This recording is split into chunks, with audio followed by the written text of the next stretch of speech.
El patrón es el patrón, aunque te llame camarada. El patrón nos trata como perros, somos sus putos perros. Pero algún día el perro morderá. Bueno, muchas gracias en primer lugar al hormiguero, a Gata, Camilo, a Helmut y a todas y todos los que participan de este espacio. Muchas gracias a las bandas que nos acompañan, a las personas que nos acompañan. Nos encontramos con Danilo de Adelfa, con Chaza de Odio, Leo de Lo que Queda y nos acompaña por Escuela de Odio Pirri. El objetivo fundamental, el objetivo principal de este ejercicio es poder debatir sobre las relaciones que existen entre arte, música, particularmente el punk hardcore y los movimientos y las luchas sociales. Digamos que ese es como el objetivo principal. Y nace, pues además de la visita de Escuela de Odio, nace por una inquietud que hace rato venía rondando entre algunos y algunas de nosotros y nosotras, y era la necesidad de repensarnos en el marco de la música, de lo que hacemos, sobre todo en una ciudad que caracterizada por sus dinámicas de desarrollo, una ciudad de mostrar, la ciudad de Medellín, por sus dinámicas culturales, una ciudad donde hay un montón de espacios financiados por el Estado, alrededor de la cultura, la música, la poesía, el teatro y el arte en general. Sigue siendo, sin embargo, una ciudad muy violenta, una ciudad con altos índices de homicidios, de hurtos, pero además de violencia de Estado y desafortunadamente quizás la ciudad más inequitativa del país y una de las más inequitativas de la región latinoamericana. Entonces, digamos, pensarnos como colectivos, como individuos que participamos en bandas, en procesos culturales, en procesos sociales, pensar nuestro compromiso es importante, entonces por eso quisimos abrir este espacio. La primera sugerencia, obviamente, es poner en silencio nuestros celulares. Ese es el timbre pues, de la casa. Bonito. Pero poner en silencio nuestros celulares y tener buena disposición para participar. Voy a explicar la dinámica muy rápidamente para no robarnos más tiempo. Hay tres preguntas que guían el conversatorio, que guían pues la discusión, el debate. Cada uno de los participantes contará con 5 minutos. La idea no es ser muy disciplinario, pero sí ponerle un poquito de orden. Contará con 5 minutos máximo para, digamos, plantear su posición respecto de la pregunta. Cuando se cierre el ciclo de preguntas, abrimos el espacio para el debate entre los participantes y con el público. Oportunidad en la que todas y todas podremos participar, haciendo nuestro aporte, nuestra pregunta, planteando nuestra observación, nuestra inquietud. Insistimos que lo más importante es que podamos participar y recoger de esto un buen ejercicio que nos permita repensarnos como sujetos políticos, como participantes del arte y participantes de escenarios y procesos. Entonces, comienzo con la primera pregunta. La movida musical es importante. Digamos que las ciudades, entre otras cosas, se caracterizan por esa dinámica cultural. Lo que hace, digamos, los niveles civilizatorios es la posibilidad de interpretarse, y el arte es una forma de interpretarse, y Medellín pues no escapa de eso, ¿no? Es una ciudad cultural, es quizás una de las ciudades más importantes del país, después de Bogotá, y eso lo pone en una buena movida. Sin embargo, hay una preocupación por el compromiso del arte en general, y de la música, y del punk y el hardcore en particular, con los movimientos sociales, con las luchas sociales, con los procesos de reivindicación, no solamente colectivos sino individuales. Entonces la primera pregunta es, ¿creen ustedes que es necesaria esa relación entre arte, música, punk hardcore, luchas y movimientos sociales y procesos de reivindicación social? ¿Es necesaria? Daniel. Bueno, buenas noches. Mi concepto sobre la pregunta es que hay una división, ¿cierto?, entre lo que es la ciudad y entre lo que es las personas y todo lo que está en medio de ella, ¿cierto?, y las dinámicas que a partir de eso se generan. Entonces, desde hace muchos años pues varios movimientos han estado como haciendo contracultura, ¿cierto? A esos, por decirlo así, como estados hegemónicos que han habido en las ciudades, ¿cierto? A nivel mundial. Entonces, pues yo creo que en Medellín ha sucedido eso desde los inicios del 80, 90 más o menos, pues con la llegada del PUN a Medellín, y ver lo que ha sucedido a lo largo de todos esos años, pues ha dejado de ver, pues, cierto, muchas cosas, pues nacimiento de muchas bandas, de muchas personas, de muchos movimientos, de muchos espacios, de muchos colectivas que, pues, que han permitido, cierto, que se expresen otras ideas, otros aportes contrarios a lo que nosotros vemos en el día a día en la ciudad. Entonces para mí esto ha sido muy importante porque ha sido como el espacio donde nosotros los que estamos al margen de, por decirlo así, de ese sistema podemos, ¿cierto? De cierta manera pues expresar lo que nosotros vivimos a diario. Nelson es vocalista de la banda Odio, una banda ya lleva 11 años, ¿cierto?, en la escena. ¿Qué pensás de la relación entre música, arte, punk, hardcore, luchas, movimientos sociales? Bueno, yo creo que, como lanzaba la pregunta inicial, necesario es más que necesario, es urgente, ¿sí o qué? Ese vínculo entre el arte o las personas. Yo no sé pues, realmente nosotros qué tanto arte hacemos según el significado como tal, pero nosotros tampoco creemos que le aportamos a la cultura, le aportamos a la contracultura.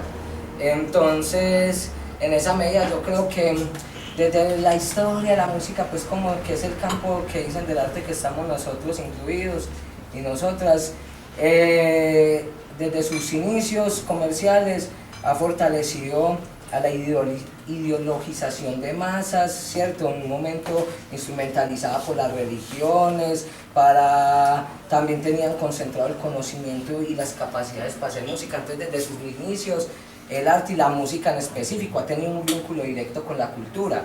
La cosa ha sido es qué fines ha tenido a través de la cultura que hemos vivido, nuestros padres, abuelos, tatarabuelos, y a lo que venimos a vivir hoy, ¿sí o qué? Yo pienso que desde el hardcore y el punk debería, porque yo siento que no tiene que ser pues como un estereotipo ni algo rígido el hecho de que una banda porque toque punk o hardcore tiene directamente que ser anarquista o comunista o todos los istas pues que puedan existir. No, yo creo que la música como tal es libre, y eso hablamos también dentro de nuestros discursos y las caracterizaciones que hacemos de nuestra música y la forma en la que la politizamos. Hablamos de la libertad, y dentro de esa libertad está el que quiere hablar de algo cómico, no estrictamente político, sí, o que hay bandas que a mí me encantan y que pues no han tenido una influencia política ni en el punk. Pues Siniestro Total es un referente pues también, Ilegales, que en un momento fueron tildados de nazis por cantar Heil Hitler, pero porque también eso va en una interpretación. Pero yo creo que cuando la música genera cultura, ahí es donde se debe preocupar uno como persona, como una persona que se considera un sujeto crítico, consciente, político, en cuál es el papel que uno va a asumir a la hora de hacer música. Bueno, yo no sé pues si... Yo considero que lo que hacemos en música se baila y soya, bacano, pero pues desde los cánones de la música, nada, suerte, hay que romper todos los cánones que tiene el mundo y la vida, pero que como proyectos de hardcore punk, pues sí deberíamos también como de generar reflexiones en las personas que nos escuchan, porque yo pues, cierto, bueno, ojalá no me caliente pues por obvio, pero yo escucho parce, yo tengo una crítica directa con el punk, vieja escuela de Medallo, su legado sexista, machista, y yo escucho todavía a los punqueros de Medellín cantando ramera de barrio y cantando, y sabe que la chimba, ¿cómo así? ¿Qué pasa acá pues? ¿Sí o qué? No ha cambiado nada de tanto tiempo atrás. Pero cuando yo escucho otros proyectos también que se tienen otras reflexiones, yo digo, bueno, es que no es el punk o un estereotipo, un género que esté perdido, es simplemente proyectos, y entre esos proyectos, entre el punk, el hardcore, la música en general, hay muchas vertientes, y la de nosotros es un camino que, ¿cuál? Camino normal, pero sí sería una necesidad urgente que la música se preocupará más por las problemáticas sociales, ¿cierto? Por realmente generar reflexiones y no solo criticar, pues, sino también plantear alternativas, propuestas de resistencia.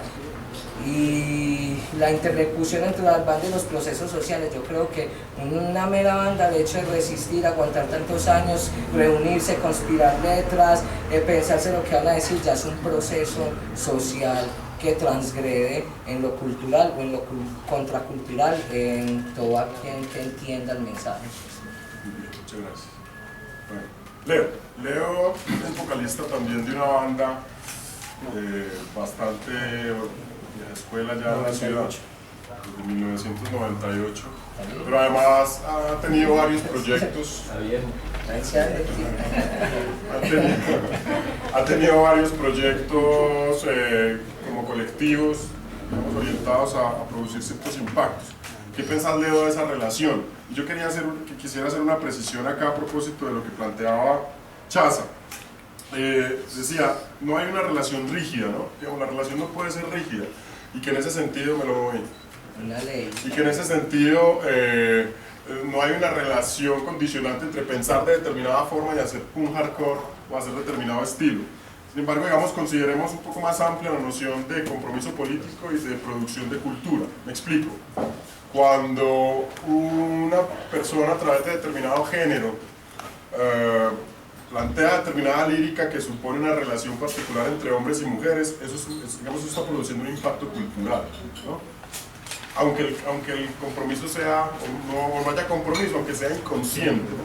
Digamos, quiero plantearlo también en ese sentido, la relación entre música y compromisos políticos y sociales, sea cual sea el ismo al que se adscriba el hacer arte, ¿no? Bueno, yo preferiría responder esa pregunta desde dos líneas como de trabajo personal, una como artista y otra como punky. Cuando se habla de arte que tiene que estar al servicio de algún tipo de revolución, de ideología, de teoría, ahí se está matando el arte, porque realmente el arte tiene que responder al arte mismo. Si usted se pone a coger, por ejemplo, históricamente el arte al servicio de la Rusia comunista, con el respeto de los compañeros que de pronto puedan tener una afinación política con el comunismo, en nombre del comunismo se mataron a miles de personas, y el arte cumplía una labor fundamental a nivel propagandístico. Cuando uno se pone a ver la Alemania nazi, bueno, aquí sí no creo que haya ninguno pues que tenga algún tipo de... Alce la mano.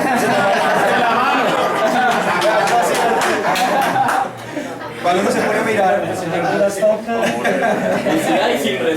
el papel que cumplía el arte en la Alemania nazi era un papel completamente privilegiado por Adolf Hitler. Entonces, el arte cuando se tiene que ver vinculado a responder obligatoriamente a algún tipo de ideología, se le mata pues como su función libre y espontánea que responde a la creatividad del ser humano. Entonces, en esa parte yo te diría, César, que el arte no tiene la obligación de responder a nada, sino al arte mismo, al instinto creativo que tiene todo ser humano.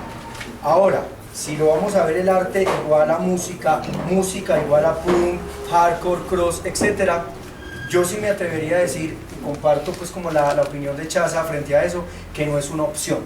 O sea, para mí y desde mi experiencia como comillas músico, como militante del movimiento punk y anarquista, yo siento que el punk sí tiene que responder a una necesidad y a una denuncia y a una crítica, y tiene que visibilizar una serie de problemáticas. Ahora, que esas problemáticas cambien según el contexto, eso también es real, pero yo siento que es un deber ético el compromiso que puede tener una banda de punk frente a la realidad social que le toca.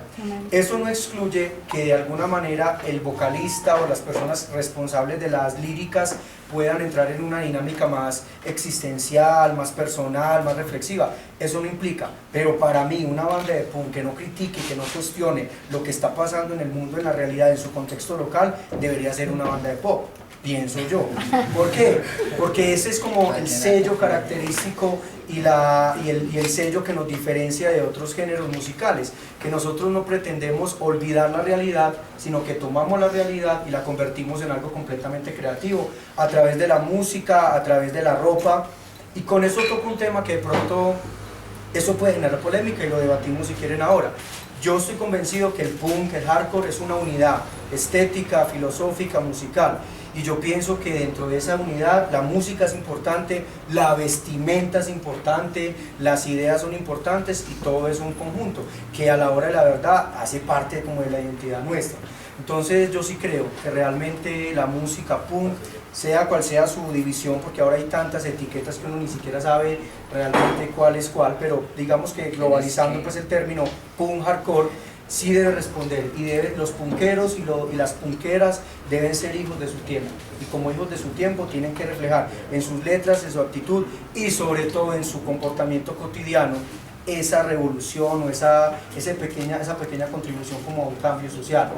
¿Por qué? Porque realmente nosotros no somos bandas para agradar, no somos bandas para armonizar el oído, somos bandas que con nuestra música, con nuestra puesta en escena, tenemos que generar una conciencia crítica, y si no se puede generar conciencia crítica, al menos visibilizar una serie de problemáticas, y esa es nuestra responsabilidad. Muy bien. Leo, muchas gracias. Pirri es vocalista de Escuela de Odio, una banda de Asturias de un poco más de 20 años, ¿no? 1993. De 1993. Y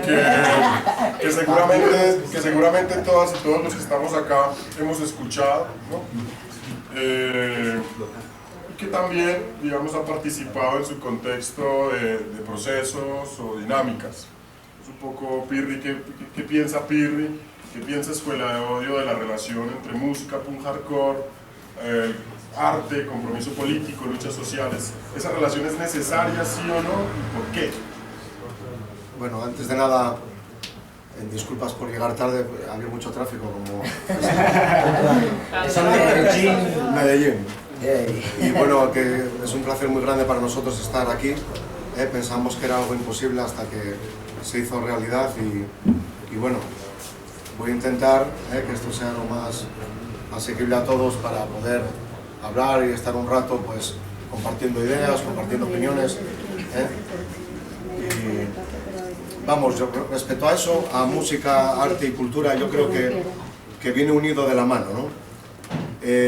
Ya si nos ponemos a mirar los años atrás, desde el nacimiento de las primeras bandas de punk, era un movimiento que era una contracultura, era algo que atacaba al sistema, era algo que empezaba a nacer y que se desvinculaba de todo lo que había, de todos los cánones que marcaba la sociedad, ¿no?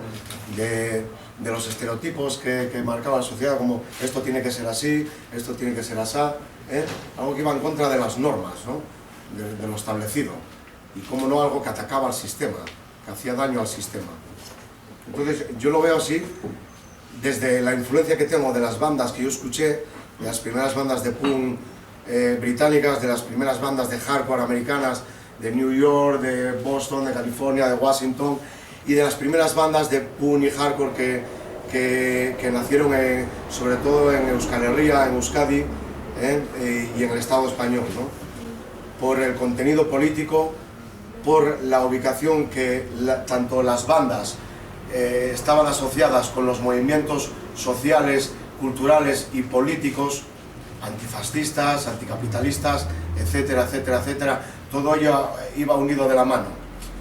Había también, nombramos las bandas que tenían un mensaje político, reivindicativo, y que nada más acabar el concierto, pues se inyectaban heroína con una jeringuilla.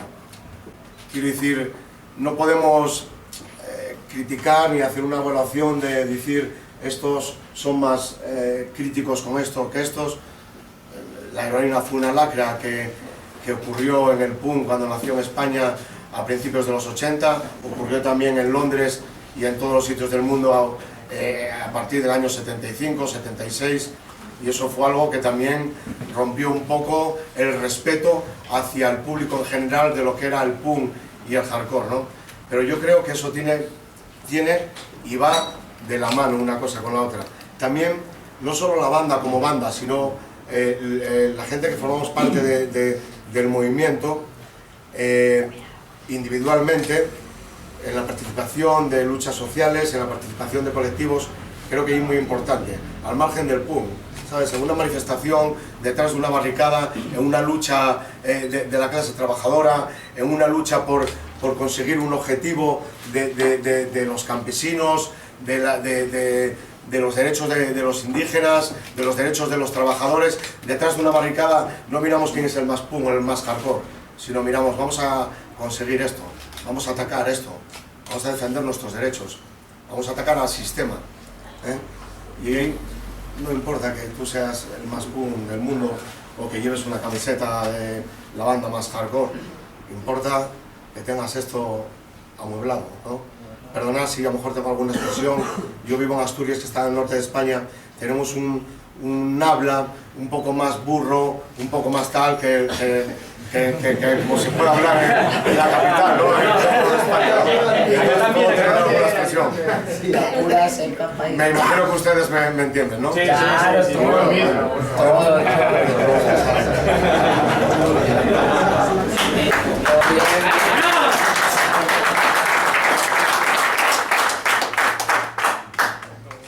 Yo creo que hay dos o tres cosas muy importantes que se plantearon aquí en esta ronda. La primera de ellas es metodológica, y es que creo que podemos ahorrarnos una pregunta y pasar a la segunda y tercera en una sola. Yo la voy a plantear. Pero quiero rescatar dos o tres cosas. Una, la expresión que utiliza, pues estoy resignificándola seguramente, no fui capaz de coger la pie juntillas, pero puede ser algo más o menos así: el arte es un fin en sí mismo, ¿no? El arte es un fin en sí mismo, y desde esa premisa quizás no tiene por qué existir una relación necesaria entre el hacer arte y el compromiso político. Sin embargo, y esto sí lo recojo de todos los que participan, cuando se hace punk, primero el debate si eso es o no arte, ¿no? ¿Sí? Digamos, si hay una respuesta o no a los cánones estéticos que impone el arte de la música para decir que eso es arte, si hay un compromiso, si tiene que haber un compromiso, ¿no? ¿Sí? Digamos que eso dejaría planteada una situación bien interesante para las dinámicas artísticas a propósito del punk y el hardcore en la ciudad, ¿no? Digamos que ahí hay un asunto bien interesante. Y lo otro que planteaban, que lo mencionaba Pirri, es la necesidad de una suerte de coherencia, ¿sí?, entre, digamos, la plataforma ideológica en la que se asienta el hacer arte a través del punk, si eso es arte, pues, como hacer punk, ¿sí?, el compromiso político y tu trabajo personal, lo que haces, digamos, como sujeto, como ser humano, ¿no?, que debe haber como una suerte de coherencia. Entonces quisiera pasar a esa pregunta híbrida, que eran dos, y es: si consentimos entonces que debe haber una relación necesaria entre hacer punk y hardcore y movimientos sociales, luchas sociales, reivindicación de condiciones existenciales, ¿cuáles pueden ser las estrategias? Y digamos que lo planteo porque podría uno pensar que la música sería la única estrategia, es decir, que basta con tener una banda, sí, para decir ya digamos, está cumplida la cuota de compromiso. ¿Cuáles son las estrategias y si tienen experiencias que nos cuenten sobre eso? ¿Sí me hago entender, no? Empecemos con Leo, para que esto sea bien anarco, ¿no? Empecemos con Leo. Bueno, yo ahí cuando estaba leyendo la estructura de este conversatorio, de inmediato, César, se me vino a la mente un textico así cortico que aparece en un libro que a mí me encanta, que se llama Diccionario Anarquista de Emergencia. Es una publicación que realizan un colectivo de Bogotá y tiene importantes escritores y poetas colombianos, entre ellos Juan Manuel Roca. Y ese cuentico de la pulguita anarquista, se los voy a resumir así, muchachos. Es una pulga que está en contra del engranaje de un reloj. Entonces la pulga le dice a otra pulguita, le dice: como yo estoy en contra del engranaje, yo voy a preparar una acción directa para frenar el engranaje. Y la otra pulguita le dice a la pulga: ¿y vos crees que con lo que vas a hacer vas a poder destruir todo el engranaje? Y ella le dice: sí, lo voy a destruir y me voy a comprometer en destruir el engranaje de ese reloj, porque es el que me está molestando y el que me está generando traumas y problemas en mi vida personal. Entonces la pulguita empieza todo un proceso de meditar cómo va a destruir el engranaje. Y la manera más inteligente que la pulguita encuentra es que un día cualquiera se lanza. Además que podría tener una banda pulguera, pero no la banda, llega y se le manda al engranaje del reloj, y la pulguita muere estripada por los engranajes del reloj. Entonces cuando llega la otra pulguita y la ve, el engranaje sigue funcionando permanentemente y lo único que hay son unas pequeñas, diminutas e insignificantes goticas de sangre en medio del funcionamiento normal del engranaje. Cuando yo veo eso, muchachos, yo lo veo es como hasta qué punto el compromiso personal de uno con banda de punk, como colectivo, como activista, etcétera, realmente le hace un rasguño mínimo, pequeño, diminuto a este sistema. Hasta qué punto arriesgar la vida en una marcha, en una manifestación, etcétera, realmente vale la pena y hasta dónde usted es capaz de llevar su compromiso político, activista en esto. Hace como 15 días estábamos en una conferencia acá con un compañero de nosotros, de vieja guardia, pues del anarquismo y el PUN en Colombia, Marcos, y yo le decía a Marcos, vos es que tenés como una tendencia natural al riesgo, vos es que te excitas, te emocionás por estar en permanente peligro, búsqueda, acoso policial, que te tenés que exiliar, te tenés que esconder. Y la respuesta es, cada uno solito sabe hasta dónde lleva su ideología y hasta dónde lleva su lucha y su compromiso. Eso es una cuestión muy interna de cada uno y cada uno sabrá si le basta con una banda, si le basta con un colectivo, si le basta con una publicación, si le basta con un centro social. Y yo creo que lo bonito del PUN es que nadie te va a decir hasta dónde tenés que llegar y hasta dónde tenés que arriesgar tu vida, ni tu integridad, ni tu libertad en defender el ideal PUN. Yo pienso que el PUN y el anarquismo van a existir independientemente de los punqueros. El PUN no muere, los punqueros sí. Entonces cada uno solito sabe hasta qué punto coge ese compromiso y hasta dónde lo lleva. Vemos bandas que realmente llevan su compromiso político hasta la cárcel, vemos bandas que llevan su compromiso político hasta las marchas, hasta pelear en la calle con las fuerzas del Estado, etc. Pero eso no se puede convertir como en una doctrina ni como en un dogma, sino que es algo de la libertad interna de cada uno, hasta donde es consecuente con lo que se canta, con lo que se piensa y con lo que se vive. Pienso yo que eso obedece a una experiencia de vida y a algo muy profundo de cada uno, y aquí no se deben de valorar ni los mártires, ni los superhéroes del PUN, ni los superhéroes del anarquismo, porque es una cosa muy individual, y repito, como reflexión personal, hasta cada uno sabe hasta dónde lleva su propia revolución. Muchas gracias. Don Nelson. Chaza. ¿Ustedes sabían que llaman ¿Quién es Nelson? Estoy embalado. Es que llamaste chino. Chaza. No. Parce, pues eso, con respecto al compromiso, yo creo que el compromiso es con la vida y la existencia. O sea, eso, el discurso de cambiar el mundo, yo creo que están todos y todas las que creemos en la revolución, en la transformación, ¿cierto? Y eso yo creo que es una lucha cotidiana y personal. La primera lucha yo creo que es con uno mismo. Uno a veces como que trata de generar canciones y reflexiones, y mucha gente es poemas y van a marchas, y entonces la revolución se queda en la marcha y en el escrito, en el panfleto, ¿cierto?